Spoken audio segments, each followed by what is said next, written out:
Okay, today we're going to talk a little bit about old Hollywood versus new Hollywood. So, old Hollywood was all of film all the way up to 1968, and new Hollywood is 1968 to present. So, we're going to compare and contrast old Hollywood versus new Hollywood. First, we're going to watch the Bonnie and Clyde final scene from 1967, and then from a more modern day version, and then we're going to discuss the similarities and differences.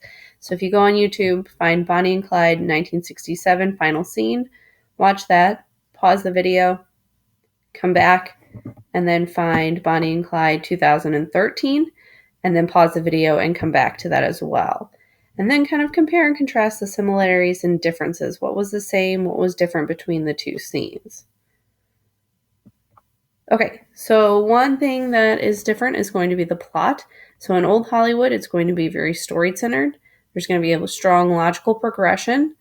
Often presents difficulties for characters solved by an ingenious final twist created by a character through thinking. The geography of cities and imaginary Western towns, and comedy is going to be based on sight gags or comedic actors. Where in New Hollywood, the plot is going to be a non-story content such as stand-up comedy, scares, special effects. Those kind of things are going to be included where you won't see those in old Hollywood. It's often episodic with weak logical links between episodes. Problems do not have a clear solution. Often geography is vague. And then stand-up comedians and sketch films are also present where you wouldn't see that in old Hollywood. Okay, the assault on reason is going to be one thing that's going to be different. So there's going to be more supernatural, more paranormal in New Hollywood, where old Hollywood you won't see that. Events take place in a realistic world or science fiction, science-based one.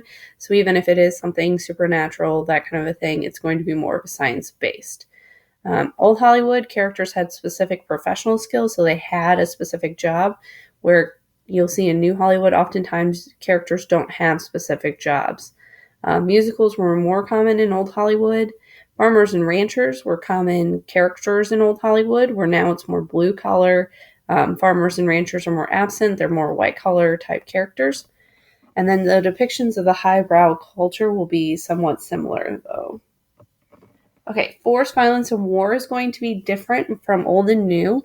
In old Hollywood, violence was restricted to short bursts. It had to be tied to the story, and it was frequently restricted to a climatic fight between good and evil. Torture was not shown on screen, and there were few films about sports, even sports movies about non-sports topics. Where now there's large-scale set pieces showing violence, torture, gore, elaborated beyond story needs of the plot.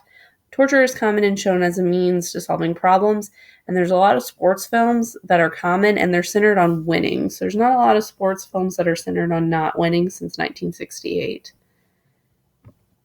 Next thing is conformism.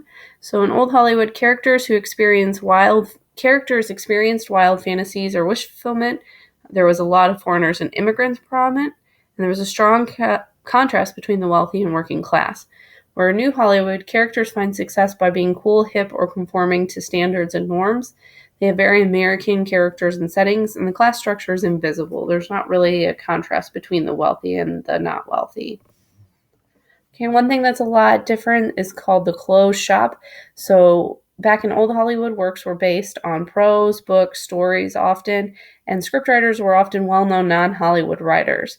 Where now it's kind of like a closed shop, so scripts are only written by Hollywood insiders, and new original scripts are only the things that are commonly preferred. You'll see very few works that are based on books, although that is coming back around, but it is a very small group of people who are the ones writing the script.